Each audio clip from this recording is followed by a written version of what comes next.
this is the first camp I can enjoy myself and be back. My headspace that I'm in now is way better than what I was before, and that's the only thing that mattered to me. A lot of things out there about the size and all of this stuff, but people forget that Tank's a top 10 pound for pound fighter, and he's got power in both hands.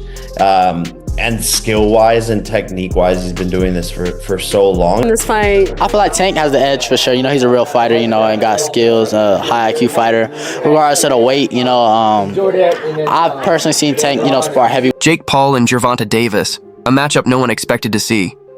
Two huge names from totally different worlds now stepping into the same spotlight. Both are out to show who truly reigns supreme. And the hype around this clash is through the roof. Night and day, right? You have to understand, I went from doing YouTube and Disney Channel to 5 years, once to twice a day, 6 to 7 days a week, training, recovery, taking it more serious than ever. I'm just a different specimen. My body is filled out. I'm going into my athletic prime and going into that, and my body filling out, I just feel amazing. It feels super strong. Jake Paul hasn't been shy about his intense preparations for his upcoming bout with Gervonta Davis. He's made it clear that he's surrounded himself with top-tier talent in training camp, even bragging that he's scored a few knockdowns during sparring. Jake also revealed that Shakur is set to join his team this week to help fine-tune his strategy for facing Tank. In a surprisingly candid moment, Jake acknowledged just how dangerous Davis really is. While many point out that Tank's smaller size could be a disadvantage against a bigger opponent like Jake, Paul refuses to underestimate him. He's openly admitted that Davis carries serious power in both hands, the kind of explosive strength that makes every exchange risky. No matter his height or reach, Jake's admission that he feels a bit nervous before stepping into the ring says a lot. It shows the level of respect he has for Tank's knockout threat, and proves this fight is far from the publicity stunt critics once claimed it was. Going into a fight that I've actually ever been, because I know how good these people are that I'm sparring, and being able to see how good they are and knowing how good Tank is, it's actually going to be my toughest test to date. Yeah, I think, Jake, you could make the argument, right? Pound for pound wise, this guy's the most ferocious dude in the whole sport, couldn't you? For sure. I think he has probably one of the highest knockout percentages. 90-something%, right? Exactly. And just his speed, his elusiveness, his ring IQ, his conditioning. He's gone 12 rounds so many different times, something that I've never even done. So he's going to be sharp all the way through. I mean, the list goes on. And so just actually being vulnerable for a second, it's like, this is crazy. This is scary. It's kind of keeping me up at night. Jake, how do you prepare for, like you said, a guy who is shorter than you? How do you find a sparring opponent to replicate something that obviously, there's nobody else out there that's Tank Davis? How do you prepare for a guy that's different stature-wise? Yeah, no, we have world champions. Raymond Ford in the 130-pound weight class. We got Montana Lovin. Shakur Stevenson is coming in this week. So just sparring against guys on their level and people who have, been doing this their whole entire lives. But we're really focusing on speed and not as much on power. I'm not doing as much like weightlifting and all of that stuff. I'm actually trying to lose some muscle so that I have less weight and so that my punches are coming off faster. A lot of fans aren't aware of the full journey behind Gervonta Tank Davis's rise. From the very start of his boxing career, Tank was testing himself against much bigger fighters, legitimate heavyweights with skill, experience, and serious ring IQ. According to boxing analyst Showbiz, Tank didn't just survive those sessions, he dominated them, often overwhelming men who outweighed him by plenty. If he could handle that kind of power and physicality early in his career, then stepping in against a cruiserweight like Jake Paul shouldn't feel unfamiliar. Jake might enjoy advantages in height and reach, but Tank has faced and beaten far greater physical challenges before. Those early sparring wars proved one thing: Davis has never been shaken by size differences. Showbiz also pointed out that many of those heavyweight sparring partners were sharper and more seasoned than Jake currently is.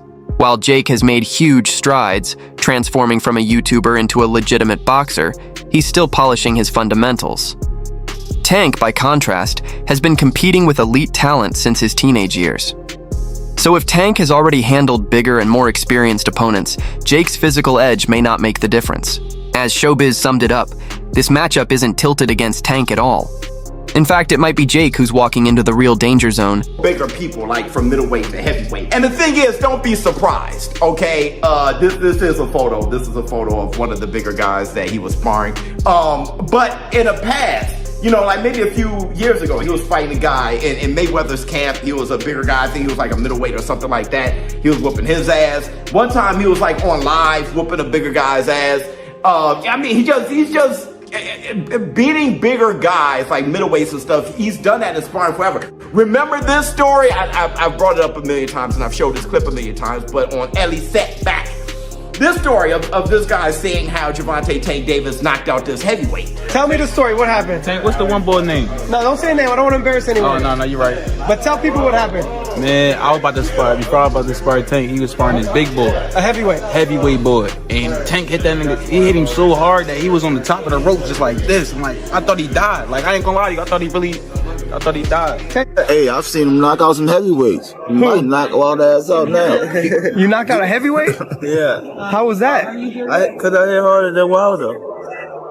Now, granted, the heavyweights that Gervonta Tank Davis is whooping and sparring is not like, you know, all-time great heavyweights, all right? And it shouldn't be. But he's sparring the heavyweight, the level of heavyweight that, you know, more experienced than Jake Paul, right? But Jake Paul has beaten those heavyweights himself, all right? I'm thinking that is the caliber of heavyweight that Gervonta Tank Davis is sparring, but he's whooping their asses. And that's a good thing. I feel, with Jake Paul sparring Raymond Ford, to me, it looked like Raymond Ford got the best of him. It looked like Jake Paul was a little exhausted, and it looked like Raymond Ford wasn't. It looked like Jake Paul was a little disappointed in his performance, and Raymond Ford was trying to give him a pick-me-up. Like, you know, just kind of letting them know. No, like, you know, we do this and do that. It just looked like Raymond Ford was in a confident, secure place, more dominant place, the more alpha out the two in the ring, and that's Raymond Ford. That ain't Gervonta Davis. You know, I love Raymond Ford. I have him on my fighters list. But still, I don't think anyone thinks he's as skillful or as powerful as Gervonta Tank Davis. Gervonta Tank Davis has made it clear his days at 135 pounds are over. The extreme weight cuts were taking a toll, draining his strength and affecting his performance inside the ring. Now his focus has shifted to staying sharp, powerful, and energized at 140 pounds. This isn't just a move in weight, it's a shift in mindset. Tank is chasing bigger names and tougher competition, and that includes a potential clash with Jake Paul. After this matchup, Tank intends to commit fully to the super lightweight division. He believes this class allows him to fight at his natural strength, deliver more explosive performances, and dominate on a whole new level. Competing at 140 also means a deeper pool of opponents and more high-profile opportunities. While some fans think the added weight might benefit Jake, Tank doesn't see it that way. He feels faster, stronger, and more dangerous at this size. His stamina holds up longer, and his punches, already known for ending fights in spectacular fashion, now carry even more power. If things go according to plan, Jake Paul could be the first to feel the full force of this new, upgraded version of Gervonta Tank Davis. Had been throwing fits a few weeks ago when Gervonta had announced that he would be fighting Jake Paul in, I believe it's coming up in just about a month, or a little bit less than a month, and that he would not be, at least immediately, he would not be rematching Lamont Roach. So people went all up in arms. Shout out to my guy, Big Dog Willie, who even right now is claiming that Gervonta Davis is going to go try to fight in WWE or something like that when he gets done with Jake Paul. But the truth of the matter is that Gervonta Davis is coming back to boxing. He's always said that he's coming baback to boxing. He said he's going to run off, get this bag real quick, and he'll be right back. Well, as you see, the 135-pound WBA, the WBA, where he holds his 135-pound championship, has not stripped him. They said that they were going to look into it if he had not rematched Lamont Roach, but nothing ever really came of that. So as of right now, he still has his 135-pound title, but I'm telling you, the way that things are panning out, I don't think he's going to go back down to the 135-pound division. I think he's going to go to the 140-pound division where really and truly all the smoke is there. Add to it the fact that when he fights Jake Paul, he's going to be fighting Jake Paul at a higher weight than he would necessarily be fighting guys at 135 pounds.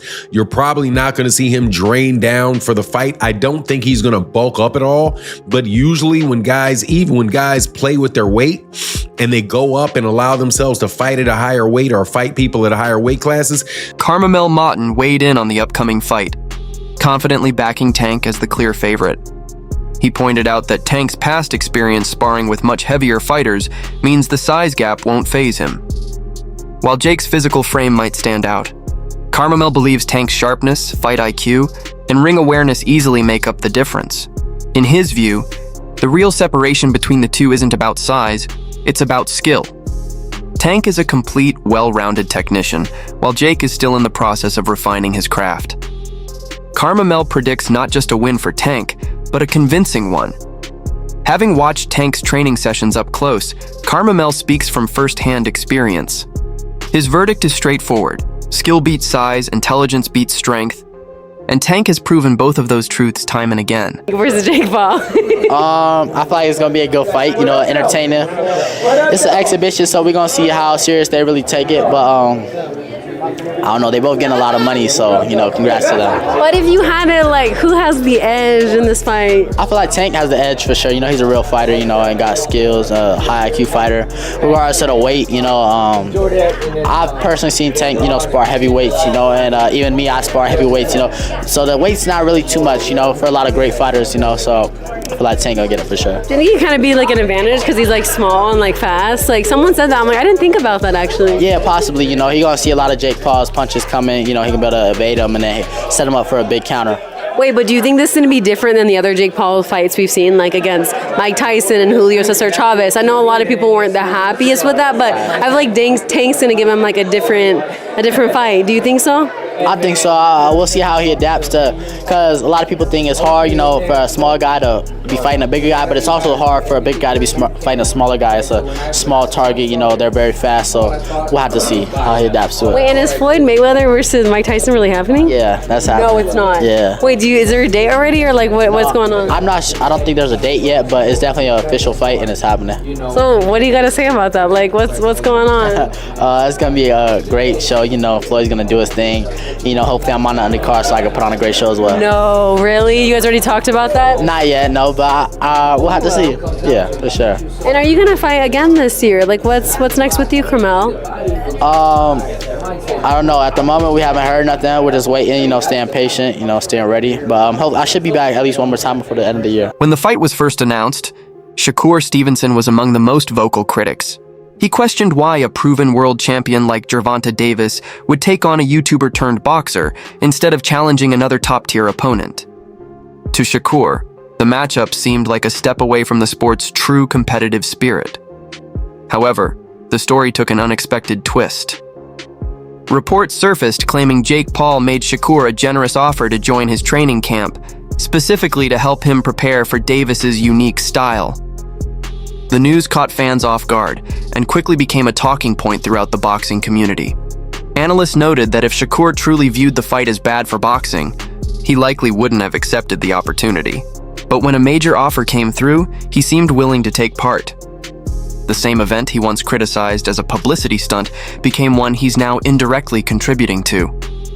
For many observers, this turn of events perfectly illustrates how quickly perspectives can shift in boxing, especially when business and big paydays come into play. A lot of money to help him in camp. Some easy money to come spar somebody or whatever. Go get your money, right?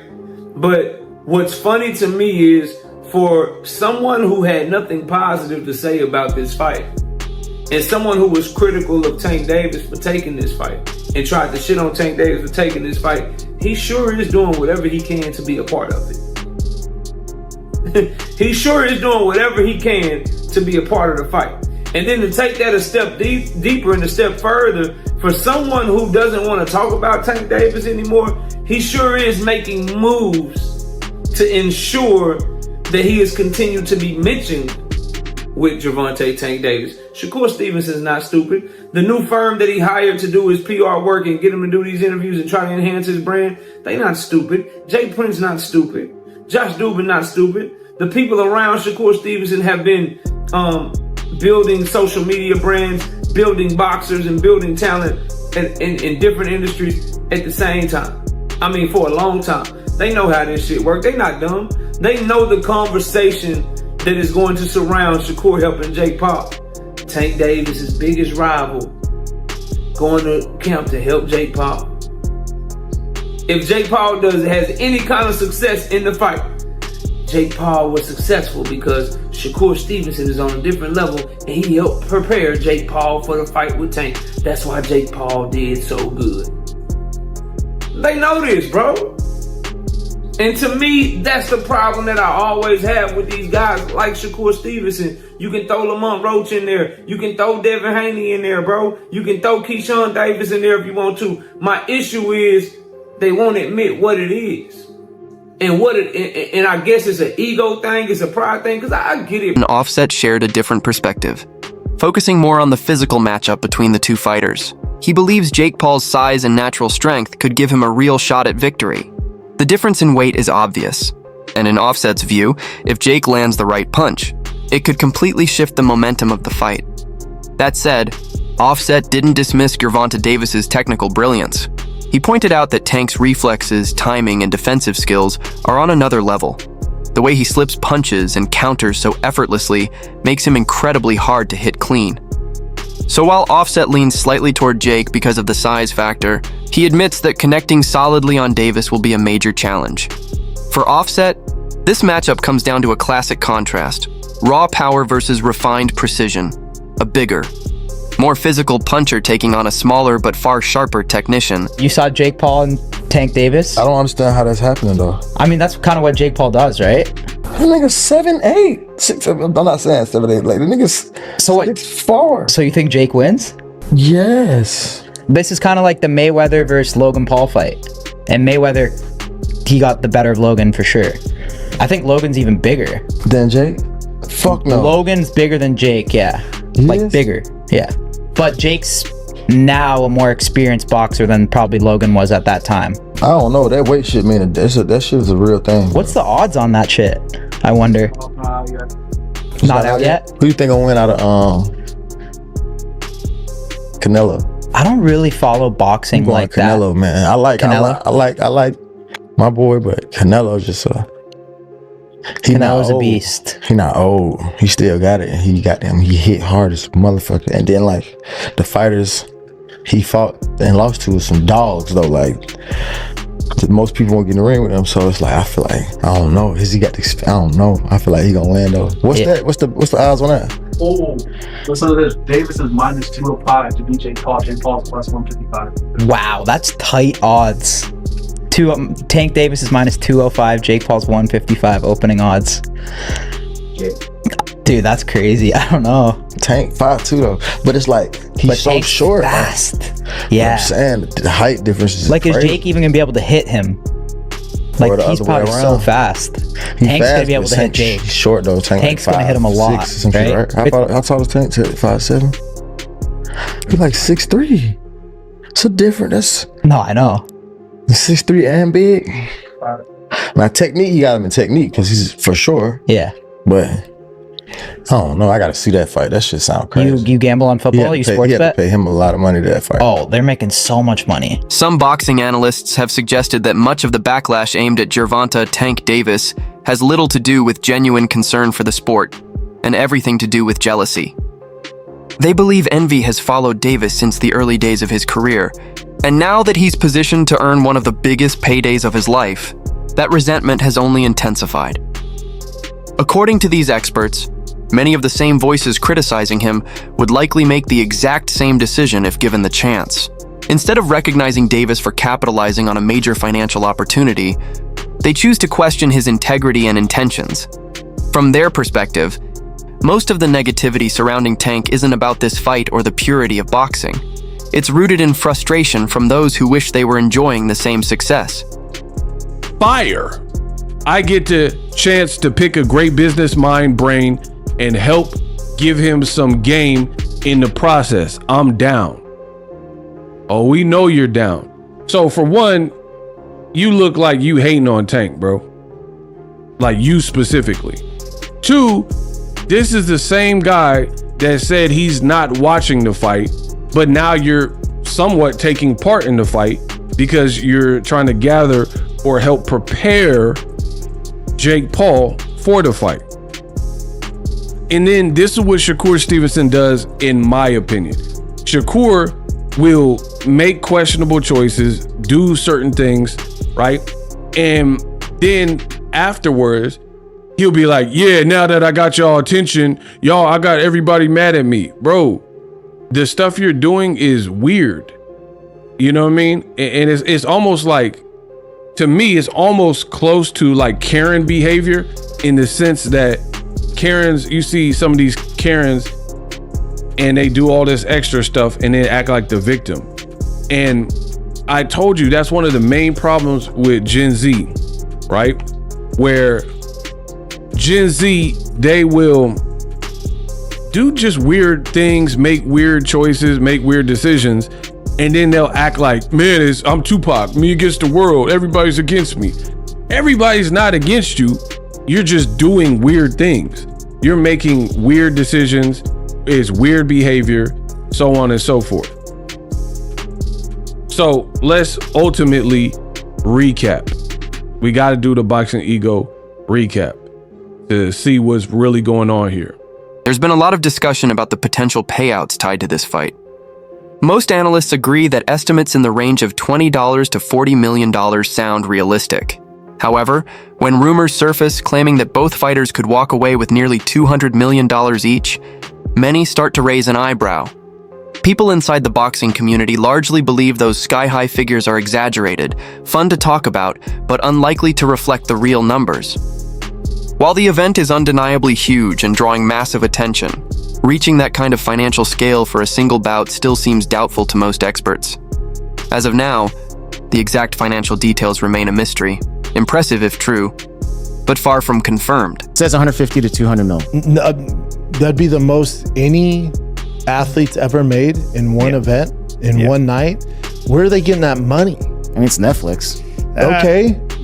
Mike Tyson didn't make that. Jake Paul didn't make that. Yeah. 20 million, I would believe, not 200 million. 20 million seems realistic. That's a lot. Even because Netflix is bigger, but there's no pay-per-view model, so... And Gervonta is a big pay-per-view draw, especially for being a lighter weight class. Yeah. So 20 to even 40 I can get. Oof, that's a lot. 40 I can understand. When push comes to shove, though, like 20. Like Canelo's getting that 40. Yeah. But Gervonta Davis, he was, especially on Showtime, he's a big pay-per-view star. Yeah. He's a knockout artist. Mm-hmm. 200 mil is just completely false. Man, I mean... You swipe, what it says, swipe to read more? What else does it say? No, there's nothing there. That's probably from the original. God, Jake is so much bigger. Yeah, man. That's all for today's video. Thanks for watching. Don't forget to like, share, and subscribe for more updates. I'll see you in the next one.